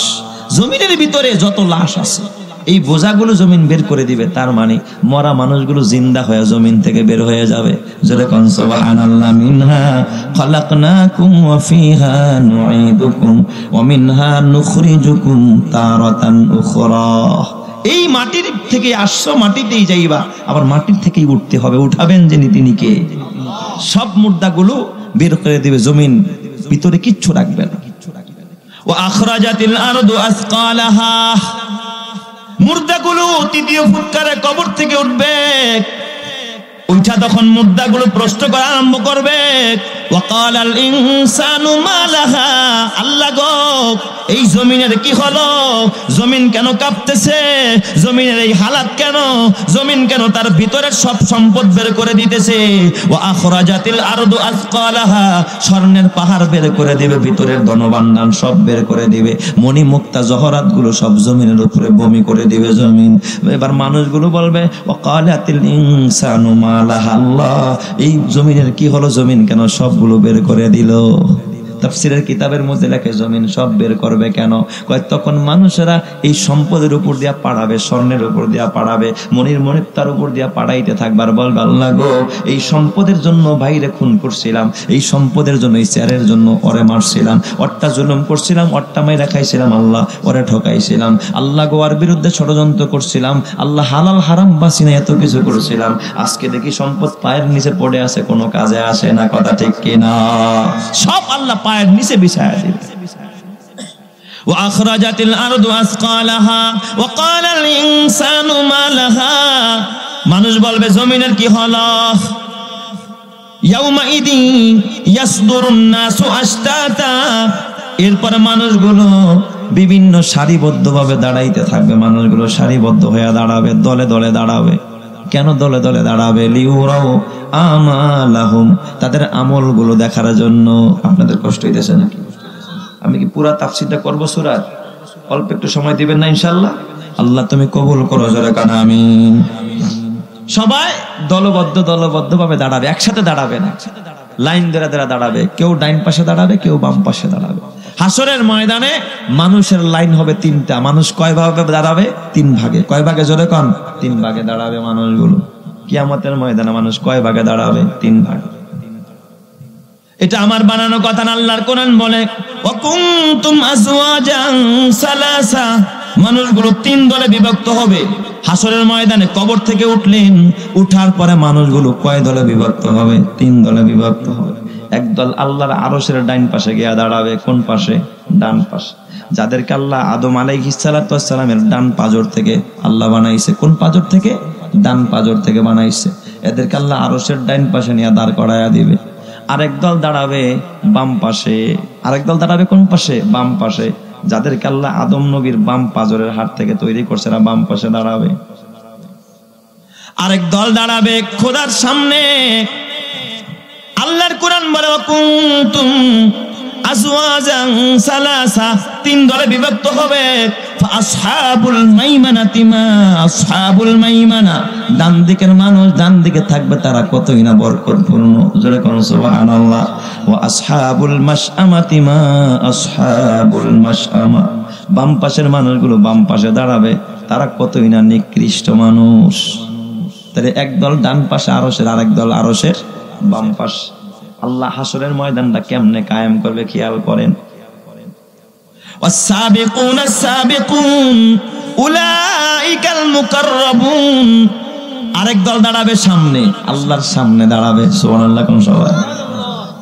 والسابقون السابقون, অগ্রগামীরা অগ্রগামী থাকবে, সামনে দাঁড়াবে। উলাইকাল মুকাররাবুন, এরা হলো আল্লাহর নৈকট্যশীল বান্দা। জোরে কোন আল্লাহু আকবার। এরা কারা? উলাইকান নাবিয়ুনা ওয়াস সিদ্দিকুনা ওয়াস শুহাদা, এরা হলো নবীরা, এরা হলো শহীদরা, এরা হলো সিদ্দিকরা, এরা হলো সালেহিনরা। জোরে কোন আল্লাহু আকবার। এদেরকে আল্লাহ সামনে রাখবে, আলেম ওলামাদেরকে সামনে দাঁড় করায়া দিবে। তাহলে কিয়ামতের ময়দানে আল্লাহ পাক মানুষগুলো কয় ভাগে ভাগ করবে? ডাইন ভাগে ডাইন পাশে দাঁড়াবে জান্নাতীরা, ডাইনপন্থীরা, বাম পাশে দাঁড়াবে বামপন্থীরা, জাহান্নামীরা, সামনে দাঁড়াবে ভিআইপিরা। সুবহানাল্লাহ কইবেন না সবাই। এই উম্মতের মুসলমানরা এ বাবা সেকেন্ড ক্লাসের অফিসার না ভিআইপি অফিসার? সুবহানাল্লাহ কইবেন না সবাই। ভিআইপি অফিসারদের দায়িত্ব কম, বেতন বোঝে না, এরা বোঝে না, বোঝে না। ভিআইপি অফিসারদের দায়িত্ব কম, বেতন কেমনে জানেননি? ভিআইপি অফিসার কি করে? সারাদিন অফিস করা লাগে। 10টা-11টা বাজে ঘুম থেকে ওইটা ব্রাশ টাশ করে আয়, পরে ফ্রেশ ট্রেশ হয়ে অফিসে যায়। যায় বসতে দেরি, গেট থেকেই দেখবেন বাসি ফুয়া ভিতরে নিয়ে বসে আছে। এরা সামনে আইনা 5-7টা পত্রিকা দেয়। কি দেয়? পিওনে 5-7টা কি দেয়? পত্রিকা। নিজের হাতে উল্টায় না, পিওনে উল্টায় উল্টায় শিরোনামগুলো দেখায়। স্যার দেখেনি, এটা সরা, আরেকটা উল্টায়, এরপর আরেকটা দেয়। স্যার 1 কাপ চা দিব, চিনি দিয়া না চিনি ছাড়া? কয় যা একটা চা লয়, চা নিয়ে আসতেছে। এরপরে কয়েকটা চেক, স্যার এটা একটু সই করে দেন। কলমটা হাতে ধরায় দিয়া বাস কয়টা খোঁচা দিল, সই করলো। ঠিক স্যার লাঞ্চে কি খাবেন? খাবার দাবার খাওয়ায়া এরপর গাড়িটা রেডি করে কয় স্যার ঠিক আছে আপনি যেতে পারেন। স্যার বিদায়। মাত্র কয়েকটা কলমের খোঁচা দিল, কিন্তু তার বেতন মাস শেষে কত? 1 লাখ। মাস শেষে কত? 1 লাখ। আর ওই অফিসেরই একজন পিয়ন সকাল 8টায় গেছে, কয়টায়? রাত 8টায় বের হইছে। ওর বেতন কত? 10,000 টাকা। ওর বেতন কত? ওর কাজ বেশি, ওর কাজ বেশি, কিন্তু বেতন কম। আল্লাহর নবী কয় কিয়ামতের ময়দানে আমার উম্মত হবে ভিআইপি অফিসার। আল্লাহু আকবার, জোরে কোন সবাই। আমার উম্মত কি হবে? ভিআইপি অফিসার হবে আমার উম্মত। এই জন্য নবী আমার ডাক দিয়া কয় লা ইয়াদখুলুল জান্নাতা আহাদুম মিনান নাবিয়িন হাত্তা আদখুলাহা ওয়া লা ইয়াদখুলাহা আহাদুম মিনাল উমাম হাত্তা তাদখুলাহা উম্মতি। আল্লাহর নবী কয় কিয়ামতের ময়দানে আমি মুহাম্মদুর রাসূলুল্লাহ জান্নাতে না যাওয়া পর্যন্ত কোন নবীরা জান্নাতে যাইতে পারবে না। আমি নবী আগে জান্নাতে যাব, আমার পিছে পিছে সব নবীরা যাবে। এবার উম্মতের সিরিয়াল, উম্মতদের পালা যখন আসবে, আদম নবীর উম্মতরা কইবে আমরা আগে জান্নাতে যাবো। প্রহরীরা ডাক দিয়া বলবে না তোমরা আগে যাইতে পারবা না, হাত্তা তাদখুলাহা উম্মতি। আমার নবীকে আমার উম্মতের আবু বকর খবররা কোথায়, উম্মতে মুহাম্মাদিরা কোথায়? উম্মতের পালা যখন আসবে, আমার নবীও যেমন আগে জান্নাতে যাবে, সমস্ত উম্মতে মুহাম্মাদিরা আগে জান্নাতে যাবে, এরপরে পিছে পিছে অন্য অন্য নবীদের উম্মতরা জান্নাতে যাবে। চিৎকার মেরে কন্যা আল্লাহু আকবার। নবী নবী করে আর কত কাল আমি কাঁদব, নবী নবী করে আর কত কাল আমি কাঁদব, আপন নয়নে কবে জানি, আপন নয়নে কবে জানি দয়ার নবীকে আমি দেখব, নবী নবী করে আর কত কাল আমি কাঁদব। আল্লাহ তুমি ওই নবীকে স্বপ্নে দেখায়ও, নবীর রওজা জিয়ারত করায়ও। জোরে কান আমিন, আরো জোরে বলেন আমিন। তাহলে উম্মতের লাইন হবে কয়টা? একদল ডাইন পাশে, আরেক দল সুবহানাল্লাহ বলবেন না সবাই? এই যে আলেম ওলামারা কত দামি রে বাবা, আলেম ওলামারা কত দামি। ওই হাসরের ময়দানে ওকালতি করবে তিন প্রকারের মানুষ। কয় প্রকার? আমাদের বাংলাদেশে উকিল আছে না নেই? ব্যারিস্টার আইনজীবী আছে না নেই? ইয়াশফাউ ইয়াউমাল কিয়ামাতি সালাস। তিন প্রকারের মানুষ কিয়ামতের ময়দানে ওকালতি করবে আল্লাহর আদালতে দাঁড়ায়া। ওই দিন ওই বিশ্ব আদালত, এর থেকে বড় কোনো আদালত আসেনি। ওই দিন কাজীর আসনে বসবেন যিনি, তিনি কে? আল্লাহ। আল্লাহ হবেন বিচারক, আর সেই বিচারকের কোর্টের উকিল যারা, আইনজীবী হবে কারা জানেন? এক নম্বর আল্লাহর নবী কয় ইয়াশফাউ ইয়াউমাল কিয়ামাতি সালাস। এক নম্বরে হবে আল আম্বিয়া, নবীরা ওই দিন হবে উকিল। সুবহানাল্লাহ কোন সবাই?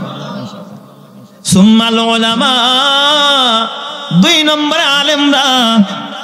আল্লাহু আকবার বলবেন না সবাই? আপনার মসজিদের ইমাম সাহেব যতই দুর্বল হোক, ওই দিন কিন্তু ওকালতি করবে। ইমাম সাহেব ডাক দেয়া বলবে, আল্লাহ আল্লাহ গো, আমার এই ভাইটাই মসজিদ বানাইছে, ওই ভাইটাই মসজিদের ইটা দিছে, ওই ভাইটাই মসজিদের সিমেন্ট দিছে, ওই ভাইটা আমার মসজিদের বেতন চালাইছে, ওর বাড়িতে আমি খানা খাইছি, আল্লাহ তুমি ওরে মাফ না করলে আমি জান্নাতে যাব না। আল্লাহ ডাক দেয়া বলবে, ইনতালিকুম মাগফুরান লাকুম, বান্দা যা, এই আলেমের সুপারিশের বরকত আমি আল্লাহ তোরে মাফ করে জান্নাত দিলাম। জোরে কোন সুবহানাল্লাহ। তাহলে কাতার হবে কয়টা? আল্লাহ বলবে, আমতাজুল ইয়াউমা আইয়ুহাল মুজরিমুন, এই জালেমরা আলাদা হয়ে যা, জালেমরা আলাদা হয়ে যাবে আর ইমানদাররা আলাদা হয়ে যাবে। কেন আলাদা হবে? আল্লাহর কোরআন বলে, ইয়াউমা ইদিন ইয়াসদুরুন নাসু আশতাতা, মানুষগুলো বিভিন্ন ভাগে ভাগ হয়ে দাঁড়াবে। কেন দাঁড়াবে? লিউরাউ আমালাহুম, তাদের আমল দেখার জন্য। কি দেখার জন্য? আমল। যারা ডান পাশে দাঁড়াবে তাদের আমল নামা ডান হাতে আসবে, যারা বাম পাশে দাঁড়াবে তাদের আমল নামা কোন হাতে? ডান হাতে যারা আমল নামা পাবে, ফাম্মা মান উতিয়া কিতাবাহু বিয়ামিনিহি ফায়াকুলু খাউম কুরাউ কিতাবিয়া, ওরা ডাক দিয়া বলবে, আল্লাহ আমল নামা ডান হাতে আসছে, ওরা আনন্দের সাথে সেদিন কিতাব পড়তে থাকবে। জোরে কোন সুবহানাল্লাহ। ওরা সেদিন কিতাব পড়তে থাকবে। ওয়া আম্মা মান উতিয়া কিতাবাহু বিশিমালিহি ফায়াকুলু ইয়া লাইতানি লাম উতা কিতাবিয়া, আয় আল্লাহ আজকে যদি আমলনামা না পাইতাম, বাম হাতে যদি আমলনামা না আসতো, কতই না ভালো হইতো রে মাওলা। আল্লাহ তুমি কেন বাম হাতে আমলনামা দিলা? এ আমার বাজান, আল্লাহ পাক ডাক দিয়া বলবে, ইকরা কিতাবাকা কাফা বিনাফসিকাল ইয়াউমা আলাইকা হাসিবা, এ বান্দা আজকে তোর আমলনামা তুই নিজেই পড়। লিউরাউ আমালাহুম, নিজের আমলনামা নিজে দেখতে পাবে। দেখা দেখবে, হারে এই আমলনামার মধ্যে ছোট গুনাহও ছাড়ে নাই, বড় গুনাহও ছাড়ে নাই, ছোট নেকিও ছাড়ে নাই, বড় নেকিও ছাড়ে নাই। ওরা তখন চিৎকার মেরা কানতে থাকবে আর বলতে থাকবে, মালি হাজাল কিতাব, আল্লাহ এই আমলনামার কি হলো? মালি হাজাল কিতাব লা ইউগাদিরু সগীরাতান ওয়ালা কাবীরাতান ইল্লা আহসাহা, শব্দ প্রকাশ করে দিল। আর ওই দিক দিয়ে আল্লাহ পাক জমিন অর্ডার করবে, এই বাবা অত জমিন, সেদিন জমিন তার ভিতরে যা কিছু আছে সব প্রকাশ করে দিবে। এই জমিনে দাঁড়ায় কে গুনাহ করছে, কে অন্যায় করেছে, কে অপরাধ করেছে, কে ভালো কাজ করেছে, কে মন্দ কাজ করেছে, সেই দিন জমিন সব অকপটে আল্লাহর আদালতে বলে দিবে। সুবহানাল্লাহ। ইয়াউমা ইযিন তুহাদ্দিসু আখবারাহা বিআন্না রাব্বাকা আওহা লাহা। আল্লাহ জমিন দিয়ে অর্ডার করবে, জমিন তুই সব প্রকাশ করে দে। জমিন তার রেকর্ড ফাঁস করে দিবে।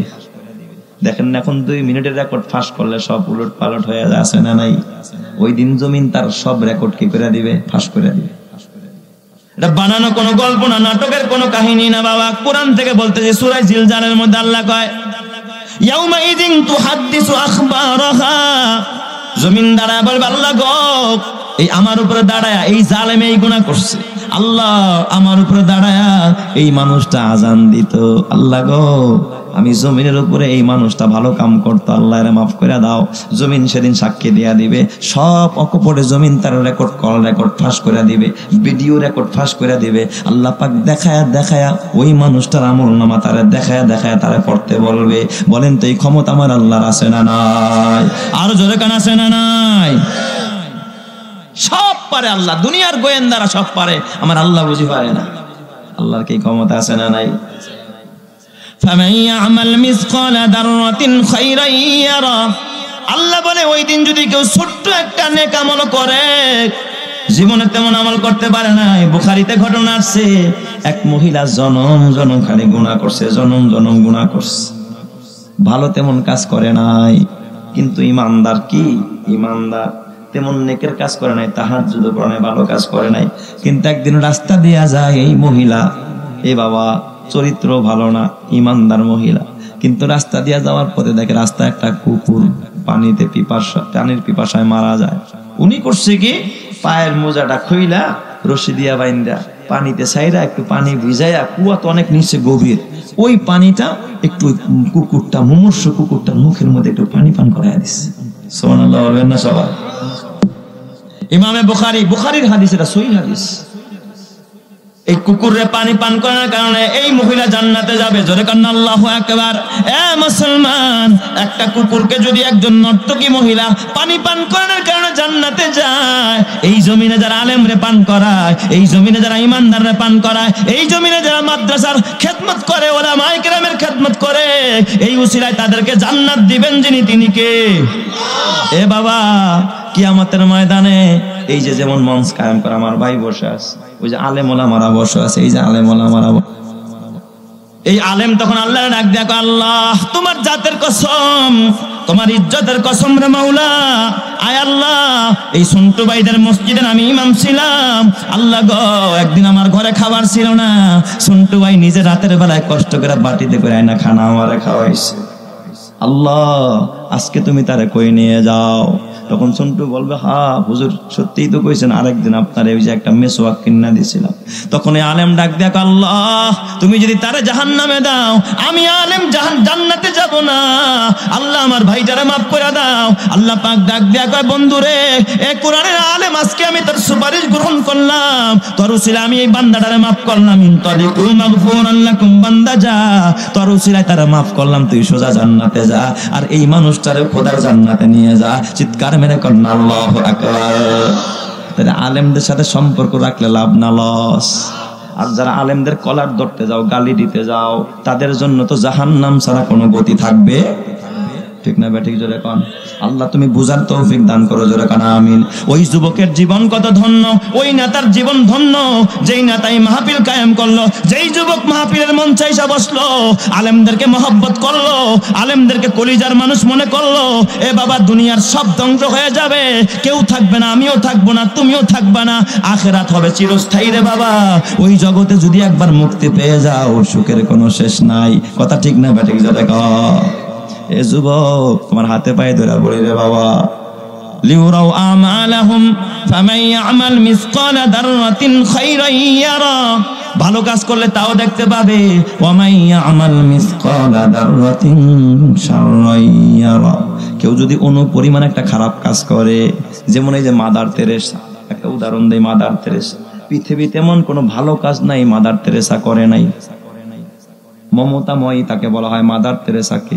যারা ইতিহাস পড়েছেন, যারা জেনারেল লাইনে পড়ছেন, মাদার তেরেসার গল্প পড়ছেন। এই পৃথিবীর একজন মহীয়সী নারী, জীবন যৌবন সব বিলায় দিছে মানুষের তরে, কিন্তু ঈমান আনে নাই, আসলটাই নাই।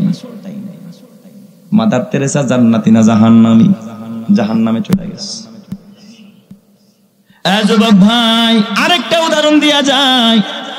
এই যে আমাদের দেশের দুইজন কবি, জাগ্রত দুইজন কবি, একজন রবি ঠাকুর আর একজন হলো কবি নজরুল, ঠিক না? কবি নজরুল ইসলাম আর একজন হলো কে? রবীন্দ্রনাথ ঠাকুর। ঠাকুরের কিন্তু লম্বা লম্বা দাড়ি ছিল না? তাই বলে কি ঠাকুর জান্নাতি না জাহান্নামী? কেন জাহান্নামী? ঈমান নাই। পক্ষান্তরে নজরুলের যদিও দাড়ি ছিল না, নজরুলের ভিতরে ঈমান ছিল, আরে জান্নাত দিবে কে? এই নজরুল কাবার শানে গান গায়, বিদ্রোহী কবিতা গায়, বলো বীর বলো উন্নত মম শির, শির নেহারি আমারই নত শির, ওই শিখর হিমাদেরীর। এই নজরুল ডাক দেয়া কয়, মুসলমান তোরা বীরের জাতি, তোরা ছাগলের জাতি না। মাজারের সামনে মাথা নত করিস না, খাজার সামনে না, বৃক্ষের সামনে না, কবরের সামনে না, তোর মাথা নত হবে আরশে আজিমের মালিকের কদমের সামনে। জোরে কোন সুবহানাল্লাহ। এই কবিরে আল্লাহ জান্নাত দেবে কে দিবে না? কারণ ওর ভিতরে ইমানে ভরা। ওর ভিতরে কি? ইমানে ভরা। একদিন ঠাকুর ডাক দিয়া কয়, নজরুল একই মজলিসে বসছে। ঠাকুর আর নজরুল প্রায় সময় একই জমানার তো কবি ছিলেন, একই মজলিস ওনার অনেক প্রোগ্রাম করতেন। ঠাকুর একদিন কয়, ওগো নজরুল তুমি করেছো ভুল, কেটেছো দাড়ি রেখেছো চুল। নজরুলের আবার মাথায় লম্বা লম্বা চুল ছিল আর দাড়ি ছিল না। কি ছিল না? দাড়ি ছিল না। কয়, ওগো নজরুল তুমি করেছো ভুল, কেটেছো দাড়ি রেখেছো চুল। কবিতার ছলে বলছে, কথাটাও তো সঠিক বলছে। ঠিক বলছে না? ঠিক বলছে। তার মানে তার উদ্দেশ্য হলো নজরুল একটু পচানো, ঠকানো, লজ্জা দেওয়া। নজরুল তো আর আগের থেকে কবিতা বানায় আসে নাই। নজরুল কয়, ওগো ঠাকুরদা বলেছো আচ্ছা, ঈমান ছেড়ে তুমি মালাউনের বাচ্চা। সুবহানাল্লাহ সবাই। যুবক ভাই, ফামান ইয়ামাল মিসকালা দাররাতিন খায়রান ইয়ারা ওয়া মান ইয়ামাল মিসকালা দাররাতিন শাররান ইয়ারা। এই জন্য বাবা একটু ভালো কাজ এটা ছোট মনে করতে নাই। নেকের কাজ যত ছোট হোক তা আমরা ছাড়বো না। পারবো তো ইনশাআল্লাহ? নেকের কাজ যত ছোট হোক আমরা, বলেন সবাই, নেকের কাজ ছাড়বো না। যতই ছোট হোক নেকের কাজ ছাড়বো না। গুনাহ যত ছোট হোক গুনাহ আমরা করব না। নেক যত ছোট হোক আমরা ছাড়বো না। গুনাহ যত ছোট হোক আমরা করব না। এটাই হলো এই সূরার শিক্ষা। পারবেন তো সবাই ইনশাআল্লাহ? যুবক ভাই, তোর হাতে পায়ে ধরা বলা যায়, বিদায় বেলা বলতে চাই, আমার নবীর ভালোবাসা নিয়ে কবরে যা। যুবক রে, লাশটা কবরে রাখার সময় বলা হয় বিসমিল্লাহি আলা মিল্লাতি রাসূলিল্লাহ, আল্লাহ তোমার রাসূলের তরিকায় লাশ কবরে রাখলাম। অথচ মুখে দাড়ি নাই, আছে না নাই? নবীর দাড়ি ছিল কি ছিল না? যুবক ভাই, তুইও কবরে যাবি, আমিও কবরে যাব। দাড়ি রাখছি দেখে আমার দাম কমে নাই, ঠিক না ভাই? ঠিক। অনেক কলেজ পড়ুয়া ছাত্রদের দাড়ি আছে, অনেক পুলিশ ভাইদের দাড়ি আছে, অনেক ওসিএসপির দাড়ি আছে না নাই? অনেক বিচারপতিদেরও দাড়ি আছে। তুমি কেন পারবা না রে যুবক? তুমি যদি দাড়ি রাখা নবীর সুন্নত মাইনা কবরে যাইতে পারো, তোমারে জান্নাত দিবেন যিনি, তিনি কে? আল্লাহ। কি নিয়ে দাঁড়াইবা নবীর সামনে? কি নিয়ে দাঁড়াইবা? যুবক ভাই, তুমি যদি মনে করো আওয়ামী লীগ করো, কিন্তু প্রধানমন্ত্রীর সামনে তুমি যদি নৌকার প্রতীক না নিয়া একটা ধানের শীষের প্রতীক লাগাইয়া, বা ধানের শীষের ছবি আছে, খালেদা জিয়ার ছবি আছে, এমন একটা গেঞ্জি লাগায়া যদি তুমি প্রধানমন্ত্রীর কাছে যাও, ভিতরে ঢুকতে দিব না, গাড় ধাক্কায় বেড়ে দিব। অথচ তুমি আওয়ামী লীগের একজন নিবেদিত প্রাণ। কেন? তোমার লেবাস পোশাকে তো কোনো আদর্শ নাই। এটা যদি বোঝো তাহলে ওটা কেন বোঝো না? নবীর আদর্শ হলো দাড়ি রাখা না কাটা। যদি নবীর সামনে দাঁড়াইতে হয় দাঁড়িয়ে রাখতে হবে না কাটতে হবে। যুবক ভাই, আমি শেষ কথা বলে যাই, আল্লাহর নবীর একজন খাদেমা, একজন সেবিকা, নবী যে একদিন থুতু ফেলছে, থুতু। এই নবীর থুতুও পবিত্র, পসরা পায়খানাও পবিত্র। নবীর ঘাম থেকে মেশক আম্বারের ঘ্রাণ বেরোইতো। সুবহানাল্লাহ। নবীজি থুতু ফেলছে, ওই দাসী করছে কি থুতুরা জমিনে পড়তে দেনে, হাত পাইতা ধইরা অমনি একটু আড়া লেগে চাইতে খেয়ে ফেলাইছে। সুবহানাল্লাহ। নবীজি দমক দিয়া কয়, এই থুতু খাওয়ার মধ্যে তো কোনো সওয়াবের কাজ নাই, এটা কেন খাইলি? ওই দাসী কাইন্দা দিছে, ইয়া রাসূলুল্লাহ, আপনার থুতু জমিনে পড়বে নবীজি, কাফেররা পারাবে, আমি বরদাস্ত করতে পারি না। আমি আমার পেটের মধ্যে নিয়ে হেফাজত করেছি। সুবহানাল্লাহ। নবী ডাক দেয়া কয়, যদিও ঠিক করস নাই কিন্তু তোর একটা লাভ হয়ে গেছে। কয় কি লাভ? কয় যেই পেটের ভিতরে আমি মুহাম্মদুর রাসূলুল্লাহ থুতু ঢুকেছে, ওই পেটের জন্য আল্লাহ জাহান্নামের আগুন হারাম করে দিয়েছে। সুবহানাল্লাহ। হযরতে উহুদের যুদ্ধে নবীজির মাথায় লোহার কড়া ঢুকছে, ঘটনা আপনারা জানেন। দাঁত দিয়া কামড় দিয়া কড়া বের করছে, মানে ফিনকি দিয়া রক্ত বের হইছে। এক সাহাবী করছে কি রক্তগুলো চাইতে যেটা পান করতেছে। নবীজি কয়, এই রক্ত পান করো, এটা কি কোনো নেকির কাজ, ইবাদত? সাহাবী কাইন্দা দিছে, হুজুর মাফ করে দেন, আপনার রক্ত কাফেররা পারাবে, এইজন্য আমি জমিনে পড়তে দেই না, আমি পেটে নিয়ে হেফাজত করছি। নবী আমার ডাক দেয়া কয়, সাহাবী রে, যদিও কাজটা ঠিক করস না, কিন্তু আমি মুহাম্মাদের রক্ত যেই দেহের ভিতরে ঢুকছে, ওই দেহের জন্য আল্লাহ জাহান্নামের আগুনকে হারাম করে দিবে। সুবহানাল্লাহ। এ যুবক ভাই, ও বুড়া বাবা, তোমার হাতে পায়ে ধরে বলা যায়, নবীর থুতু পান করলে যদি জাহান্নামের আগুন হারাম হয়, নবীর বাবা রক্ত পান করলে যদি জাহান্নামের আগুন হারাম হয়, ওই নবীর সুন্নতি টুপি যদি মাথায় আইসা যায়, ওই নবীর সুন্নতি দাড়ি যদি চেহারায় আইসা যায়, ওই নবীর সুন্নতি জামাটা যদি আমার গায়ে আইসা যায়, ওই নবীর সুন্নতি মেসওয়াক যদি আমার মুখে আইসা যায়, এই দেহের জন্য, বডির জন্য জাহান্নাম হারাম করবেন যিনি, তিনি কে? আরো জোরে কন্যা, তিনি কে? আরো জোরে কন্যা, তিনি কে? এ বাবা, এই জন্য নবীর ভালোবাসা নিয়া আমি আজকে কয়েকজন মুসলমান দেখতে চাই, কে পারবেন এই নবীর বাবা আদর্শ বাস্তবায়নের জন্য, নবীর দিনের জন্য, ইসলামের জন্য, কোরআনের জন্য। এই যে একটা মাহফিল হয়েছে, আপনাদের খুশি না বেজার? এখানে কিছু অর্থ খরচ হয়েছে কি হয় নাই? আমি 5 জন মানুষের বন্ধু বানাবো, মাত্র 5 জন মানুষ। নগদ যদি কেউ পারেন মাত্র একটি 1000 টাকা আমার হাতে দিবেন এই মাহফিলের খরচার জন্য। এমন কেউ আসেননি, এটা আমারে দিবেন না, এই মাহফিলের খরচার জন্য কে পারবেন? 1000 টাকা নগদ দিবেন আমার হাতে। আসেন, মুসাফা করেন, হাতটা বাড়ায় দিছে। আসেন, আসেন, নবীর মহব্বতে, নবীর মহব্বতে, নবীর সাথে জান্নাতে যাবেন। আসেন, আর কে আসেন? আসেন, আসেন। আল্লাহ তুমি কবুল করো, বরকত দান করো। কি নাম ভাই? লিয়াকত ভাই। নগদ 1000 আল্লাহ কবুল করে নাও, আল্লাহ জান্নাতি বানায় দাও। কি নাম ভাই? ডাক্তার আসাদুজ্জামান ভাই। নগদ 1000 আল্লাহ কবুল করে নাও, আল্লাহ বরকত দাও, রহমত দাও, আল্লাহ তুমি নাজাত দাও। আসেন বাজান, আসেন। কি নাম? মোহাম্মদ দেলোয়ার মাতুব্বর ভাই।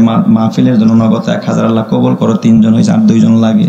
এই দোস্ত, তোরে দোস্ত বানায় নিও, বন্ধু বানায় নিও, আলেমের বন্ধু হইয়া তুই যা।